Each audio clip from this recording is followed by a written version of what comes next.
నమస్తే, నేను Ashok. Welcome to ప్రజా చైతన్యం. ఏపీ ప్రభుత్వానికి సినిమా ఇండస్ట్రీకి మధ్య ఒక వార్ జరుగుతుంది. ప్రధానంగా కూటమి సర్కార్ అధికారంలోకి వచ్చిన తర్వాత పవన్ కళ్యాణ్ ఇండస్ట్రీకి సంబంధించిన అంశాల మీద చాలా పెద్ద ఎత్తున మాట్లాడుతూ వస్తున్నారు. ఇండస్ట్రీని ఏపీలో అభివృద్ధి చేయాలి, ఇక్కడ ఇండస్ట్రీకి సంబంధించిన అంశాలు కావచ్చు, షూటింగ్లు కావచ్చు, అలాగే స్టూడియోలు కావచ్చు, వాటన్నిటినీ కూడా మీరు ఆంధ్రప్రదేశ్లో నిర్మించండి అంటూ కూడా పవన్ కళ్యాణ్ ఇండస్ట్రీకి ఒక పిలుపునైతే ఇచ్చారు. అయితే ఇటీవల పవన్ కళ్యాణ్కి సంబంధించి ఆయన సినిమా అయినటువంటి హరిహర వీరమల్లు కూడా రిలీజ్ డేట్ అనౌన్స్ చేసింది.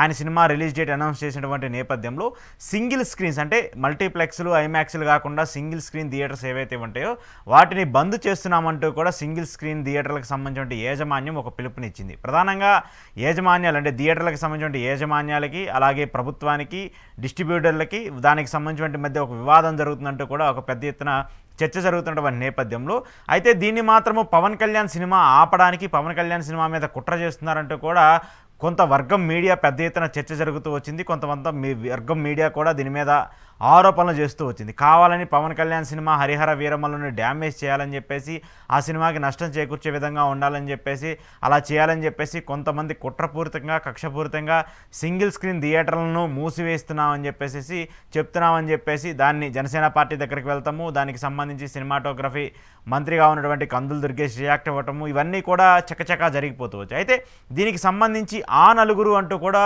ఇండస్ట్రీ మీద ఒక పెద్ద ఎత్తున చర్చ జరుగుతుంది. ఆ నలుగురు ఉన్నారు, ఆ నలుగురే థియేటర్లకు సంబంధించిన వ్యవహారానికి కావచ్చు, ఇటు రెండు తెలుగు రాష్ట్రాల్లో వాళ్ళ కనుసన్నల్లోనే ఈ థియేటర్లన్నీ కూడా నలుస్తున్నాయంటూ కూడా ఒక చర్చ అయితే జరుగుతూ వచ్చింది. ఆ నలుగురిలో మేములేము అంటూ కూడా ఎవరికి వాళ్ళు ప్రెస్ మీట్లు పెట్టి క్లారిటీ ఇచ్చే ప్రయత్నం అయితే చేస్తూ ఉన్నారు. గీతా ఆర్ట్స్కి సంబంధించి అల్లు అరవింద్ కూడా నాకు థియేటర్లే లేవు, నాకున్నది 10-15 థియేటర్లు, ఆ 10-15 థియేటర్లు కూడా నేను లీజుకి ఇచ్చేసి నడిపిస్తున్నానని చెప్పేసి ఆయన క్లారిటీ వచ్చారు. ఆ తర్వాత దిల్ రాజు సైతం కూడా ఆయన బయటకు వచ్చేసి నాకు మొత్తం రెండు తెలుగు రాష్ట్రాల్లో కలిసి తెలంగాణలో ఒక 30, ఆంధ్రప్రదేశ్లో ఒక 20, రెండు కలిపితే 50కి మించే థియేటర్లు లేవు. సో కాబట్టి నేను ఎలా ఒక సినిమాని ఆపడానికో లేదంటే ఒక సినిమా మీద కుట్ర చేయడానికి ఎలా చేస్తానంటూ కూడా ఆయన మాట్లాడుతూ వచ్చారు. అయితే ఇప్పుడు ఈ ఇష్యూ మీద ఆంధ్రప్రదేశ్ ప్రభుత్వానికి సంబంధించి ఇన్వాల్వ్మెంట్ ఎందుకు జరగాల్సి వచ్చింది? నిజంగానే థియేటర్లకు సంబంధించిన వ్యవహారము నిర్మాతలకి, డిస్ట్రిబ్యూటర్లకి, ఎగ్జిబిటర్లకి మధ్య జరగాల్సినటువంటి అంశం కదా. దీని మీద మధ్యలో ఎందుకు ప్రభుత్వం ఇన్వాల్వ్ అయిందనేది ఒక పెద్ద ఎత్తున చర్చ జరుగుతుంది. పవన్ కళ్యాణ్ గారి సినిమాకి సంబంధించి ఆయన సినిమా ఆపేందుకు కుట్ర జరుగుతుంది కాబట్టి, ఆపేందుకు ప్రయత్నాలు జరుగుతున్నాయి కాబట్టి ఇప్పుడు ప్రభుత్వం ఇన్వాల్వ్ అయిందని చెప్పేసి దీని మీద ఒక చర్చ జరుగుతుంది. అయితే దీనికి సంబంధించి నేను మీకు ఒక ఉదాహరణ చెప్తూ ఉన్నాను. ఇది కూడా గత ప్రభుత్వానికి సంబంధించి, ప్రభుత్వాలకు సంబంధించిన వ్యవహారాలకి, ఇండస్ట్రీకి సంబంధించిన వ్యవహారాలకి జరిగినటువంటి ఒక పోలికను మీ ముందుంచే ప్రయత్నం చేస్తాను. గతంలో జగన్మోహన్ రెడ్డి అధికారంలో ఉన్నప్పుడు ప్రభుత్వానికి సంబంధించి, అలాగే ఇండస్ట్రీకి సంబంధించి ఒక పెద్ద వివాదం జరుగుతూ వచ్చింది. టికెట్ రేట్లకు సంబంధించి కావచ్చు, థియేటర్ల యాజమాన్యాలకు సంబంధించి కావచ్చు, వాళ్ళు నష్టపోతున్న విధానానికి సంబంధించి ఒక ప్రభుత్వం ఒక పాలసీ తీసుకొచ్చి టికెట్ రేట్ల పెంపులో కావచ్చు, పెద్ద సినిమాలకు సంబంధించి ఆంధ్రప్రదేశ్ రాష్ట్రంలో ఇంత పర్సంటేజ్ షూటింగ్ చేయాలని చెప్పేసి ఆంధ్రప్రదేశ్ అంటే అప్పుడు ముఖ్యమంత్రిగా ఉన్నటువంటి జగన్మోహన్ రెడ్డి ప్రభుత్వం ఒక జీవో జారీ చేసింది. ఆ జీవోని వ్యతిరేకిస్తూ అందరూ కూడా, ఇండస్ట్రీకి సంబంధించిన వ్యక్తులందరూ కూడా మాట్లాడుతూ వచ్చారు. ఇండస్ట్రీకి సంబంధించిన పెద్దలందరూ కూడా పెద్ద ఎత్తున విమర్శలు చేస్తూ వచ్చారు. ప్రధానంగా ఇప్పుడు ఉప ముఖ్యమంత్రిగా ఉన్నటువంటి పవన్ కళ్యాణ్ గారు అయితే చాలా పెద్ద ఎత్తున విమర్శలు చేస్తూ వచ్చారు. అసలు మేము డబ్బులు పెట్టి, మేము సినిమాలు తీసి, మేము ప్రభుత్వానికి ట్యాక్స్ ఇస్తున్నప్పుడు మీరు మా దాంట్లో ఎందుకు వేలు పట్టాల్సి వస్తుంది? అసలు మీరు మా దాంట్లో ఎందుకు విమర్శలు చేయాల్సి వస్తుంది? అసలు మీకు మాకు సంబంధం ఏంటి? సినిమా అనేది ఒక ప్రైవేట్ ఎంటిటీ, ఆ ప్రైవేట్ ఎంటిటీకి సంబంధించిన అంశంలో ప్రభుత్వం జోక్యం ఎందుకు అంటూ కూడా పవన్ కళ్యాణ్ గారు అప్పుడు చాలా పెద్ద ఎత్తున అరుపులతో, గేకలతో గగ్గోలు పెట్టి మాట్లాడేటువంటి పరిస్థితిని కూడా మనం అందరం చూస్తూ వచ్చాం. అయితే ఇప్పుడు ఇలాంటి అంశానికి సంబంధించి థియేటర్స్, ప్రొడ్యూసర్స్, అలాగే డిస్ట్రిబ్యూటర్స్, వీళ్ళ ముగ్గురికి సంబంధించిన వ్యవహారం ఏదైతే ఉంది, ఇది ప్రైవేట్ ఎంటిటీ కదా, ప్రైవేట్కి సంబంధించినటువంటి ఇన్స్టిట్యూషన్ కదా, సినిమా అనేది ప్రైవేట్ ఇన్స్టిట్యూషన్ అని పవన్ కళ్యాణ్ గారు ఎలాగైతే చెప్పారో, మరి ఇలాంటి ప్రైవేట్కి సంబంధించిన ఒక అంశానికి సంబంధించి ఇప్పుడు ప్రభుత్వం ఎందుకు ఇన్వాల్వ్ అవుతుంది, ఇప్పుడు ప్రభుత్వం ఎందుకు దాంట్లో జోక్యం చేసుకుంటుంది అనేది కూడా ఇప్పుడు పెద్ద ఎత్తున చర్చగా మారుతుంది. ఎందుకంటే అప్పుడు పవన్ కళ్యాణ్ గారు ఇదే మాటలు చెప్పారు కదా, జగన్మోహన్ రెడ్డికి సంబంధించి సినిమా ఇండస్ట్రీ మీద కావాలని చెప్పేసి కక్షపూరితం చేస్తున్నారు, లేదంటే కావాలని చెప్పేసి మాట్లాడుతున్నారని చెప్పేసి అప్పుడు ప్రభుత్వాన్ని దూషించినటువంటి పవన్ కళ్యాణ్ గారు ఇప్పుడు ఎందుకు మళ్ళీ ప్రభుత్వం అలాంటి వాటిలో ఇన్వాల్వ్మెంట్ అవుతుంది అనేది ఇప్పుడు పెద్ద ఎత్తున చర్చ జరుగుతుంది. అంటే అప్పుడు మీరు అధికారంలో లేరు కాబట్టి ఎలాగైనా మాట్లాడచ్చు, ఇప్పుడు అధికారంలో ఉన్నారు కాబట్టి ఏమన్నా కూడా సమర్థనీయం, ఏమన్నా కూడా చర్చించే పరిస్థితి అయితే వస్తుంది. అయితే ఇక్కడ ఇంకొక అంశం మనం చూడాల్సినటువంటి ఇష్యూ ఏంటంటే, పవన్ కళ్యాణ్ గారిని ఎవరు కూడా మాట్లాడే మాటలు కావచ్చు, లేదంటే పవన్ కళ్యాణ్ కూడా ఆయన చేసినటువంటి వ్యాఖ్యలను ఖండించే తీరు ఎక్కడా కూడా కనిపించట్లేదు. పవన్ కళ్యాణ్కి ఒక విధంగా ఇండస్ట్రీ మొత్తం భయపడుతుంది. పవన్ కళ్యాణ్ చేసినటువంటి వ్యాఖ్యలు ఇండస్ట్రీ అన్నీ కూడా అవి తప్పని తెలిసినా కూడా వాటిని సమర్థిస్తూ వస్తున్నాయి. ఆయన చేసిందే కరెక్ట్, ఆయన చేసిన దాంట్లో తప్పేముందంటూ కూడా అందరూ మాట్లాడుతూ వస్తున్నారు. అయితే అప్పుడు కూడా జగన్మోహన్ రెడ్డి ఇలాంటి అంశాన్ని ఒకటి ప్రతిపాదించారు కదా, ఇలాంటి విషయాలకు సంబంధించి ముందుకు తీసుకొచ్చారు కదా. థియేటర్లకు సంబంధించి కావచ్చు, ప్రేక్షకులు కావచ్చు, ఎవరు కూడా నష్టం జరిగే విధంగా ఉండకూడదు.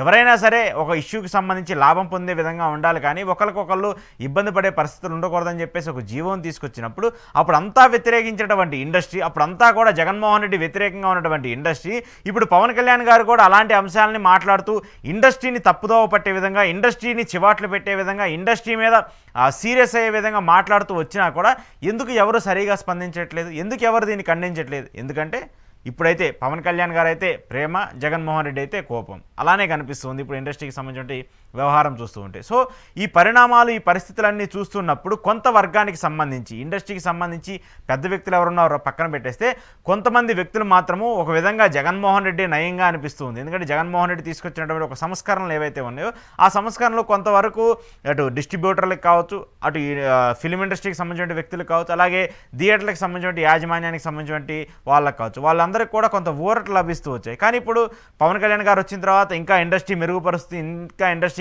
ప్రభుత్వం నుంచి ఎక్కువ సహకారం అందుతుందని చెప్పేసి ఏదైతే అనుకుంటూ ఉన్నారో అవన్నీ కూడా రివర్స్ బూమరాంగ్ అయినటువంటి పరిస్థితి కూడా కనిపిస్తుంది. జగన్మోహన్ రెడ్డి ఇచ్చినటువంటి ఇండస్ట్రీకి సంబంధించి ఇస్తానన్నటువంటి స్థలాలని కూడా తీసుకున్నటువంటి ప్రభుత్వం కూడా ఇప్పుడు కూటమి సర్కార్గా కూడా మనం చూసుకోవచ్చు. గతంలో జగన్మోహన్ రెడ్డి విశాఖకు సంబంధించి ఫిలిం ఇండస్ట్రీకి సంబంధించిన డెవలప్మెంట్ వర్క్స్లో మేము అక్కడ స్టూడియోలు కట్టుకోవడానికి ల్యాండ్స్ ఇస్తాము, మీరు అక్కడ వచ్చి ఉండటానికి ల్యాండ్స్ ఇస్తాము, హీరోలకి ల్యాండ్స్ ఇస్తాము, ప్రొడ్యూసర్లకి ల్యాండ్స్ ఇస్తాము, మీరు అక్కడ ఇండస్ట్రీని డెవలప్ చేయండి. హైదరాబాద్ మాదిరిగా ఒక ఫిలిం సిటీని ఎలా అయితే మీరు డెవలప్ చేస్తూ వచ్చారో ఇక్కడ కూడా వైజాగ్కి సంబంధించి, ఆంధ్రప్రదేశ్కి సంబంధించి డెవలప్మెంట్ చేయండి అని చెప్పేసి అప్పుడు ఉన్నటువంటి ముఖ్యమంత్రిగా ఉన్నటువంటి జగన్మోహన్ రెడ్డి గారు ఒక హామీని ఇచ్చారు, ఒక ఆశనిచ్చారు. కానీ కూటమి ప్రభుత్వం వచ్చి ఏడాది పూర్తవుతున్నా సరే ఎందుకు కూటమి ప్రభుత్వం నుంచి అలాంటి కాల్ రాలేదు? ఎందుకు కూటమి ప్రభుత్వం మేము ఇక్కడికి వచ్చి మీరు ఇక్కడ స్టూడియోలు కట్టండి, ఇక్కడ నిర్మాణాలు చేపట్టండి, ఇక్కడ షూటింగ్లు చేయండి అని చెప్పేసి ఎందుకు కాల్ ఇవ్వట్లేదు? అంటే ఇక్కడ నమ్మకం లేకుండా పోయింది, ప్రభుత్వానికి సంబంధించి ఆ నమ్మకం లేకుండా పోయింది. అధికారంలో ఉన్నప్పుడు వాళ్ళ వ్యక్తిగత రాజకీయ ప్రయోజనాల కోసం ఎవరినైనా వాడుకోవచ్చు, ఎవరి మీదైనా ఎలాంటి విమర్శలైనా చేయొచ్చు, ఎవరి మీదైనా ఎలాంటి ఆరోపణలైనా చేయొచ్చు. కానీ ఒక్కసారి అధికారంలోకి వచ్చిన తర్వాత అలాంటి వాటిని అమలు చేయాలన్నా, అలాంటి వాటి మీద ఇండస్ట్రీకి సంబంధించి ఏమైనా ఇవ్వాలన్నా కూడా చేసే పరిస్థితులు ఉండవు. ఎందుకంటే ఇప్పుడు అధికారంలో ఉన్నారు కాబట్టి ఇప్పుడు అవసరం లేదు. మళ్ళీ అధికారం పోతేనో లేదంటే రాజకీయ పరంగా ఏమైనా కావాల్సి వస్తేనో మాట్లాడే సిచ్యువేషన్స్ వస్తే మాత్రమే అప్పుడు అధికారం గుర్తొస్తుంది. సో ఇప్పుడు ఇండస్ట్రీకి సంబంధించిన వ్యక్తులు గతంలో చేసినటువంటి ప్రభుత్వానికి ఇప్పుడు చేసినటువంటి ప్రభుత్వ తీరుకి సంబంధించి కంపారిజన్స్ చేసుకొని చూసుకున్నప్పుడు ఒక విధంగా ఆ ప్రభుత్వం బెటర్గా అనిపించేటువంటి పరిస్థితులు అయితే ఇప్పుడు కనిపిస్తూ ఉన్నాయి. అలాంటి అంశాలను కూడా ఇప్పుడు ఇండస్ట్రీకి సంబంధించిన చాలామంది వ్యక్తులు కూడా చర్చించుకున్నటువంటి పరిస్థితి కూడా మనకు కనిపిస్తుంది.